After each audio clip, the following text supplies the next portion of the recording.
Goldie's rocking chair is still in the same spot in that house that she died in. The rocking chair just keeps coming with the house.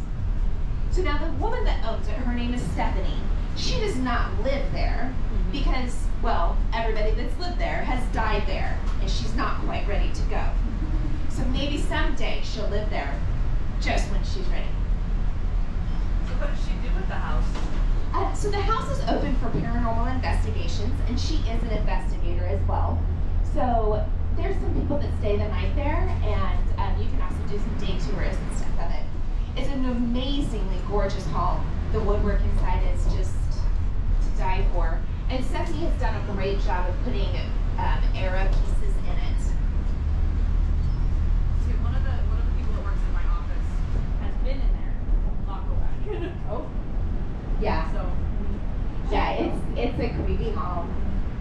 We had a tour there this past weekend, and people on my trolley, they came back with an image that had came up in the basement while they were there. So yeah, there's also a little girl that hangs out up in the attic. That's the first one that people have said they've seen. So the next house we are going to go to is the Dilbert house. It is owned by a woman named Camille and her husband Moss. They just moved in 3 years ago. They bought it on realtor.com. It said, "Would you ever like to live in a haunted house?" Now Camille was not a believer until she moved in. She was a chef at a restaurant in Lawrence, Kansas. And then she decided she wanted to get rid of the crazy kitchen people and teach high school. I'm not for sure which one's crazier. However, so she is our culinary chef here at our local high school. Her and her husband moved in 3 years ago, and the very first visitor they had was one that was uninvited. He was standing at the edge of their bed. Oh, creepy. And it is this house on your left-hand side. This one? Yes. Now, so Adam Dilbert, the story of Adam, he was a Mason. Him and his brother Ferdinand.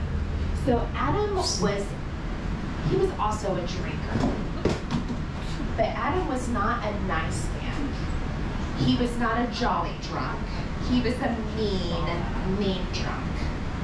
And so it's said that he had several mistresses, and he's had a lot of illegitimate children. He also helped build an orphanage. Some of the people say that he built it so he could fill it. But Adam would also, when he would get angry and be abusive, he was abusive to his children as well, and to his wife. And so that's why we think that there's quite a bit of activity that happens up in the nursery room. They also have, up in the nursery room, there is a room, it's a disappointment room. If you've ever heard of one of those, that's where either illegitimate children or children with special needs were kept back in the day because they were not allowed to be seen. Yep. And Adam and his wife did have a disappointment child, if you say. So the nursery is extremely active, along with the basement. The basement is also where Cecil, is his name, lived there. He fell down the basement stairs, broke his neck, and died, and laid there for 4 days before he was found. Cecil also was not a very nice man.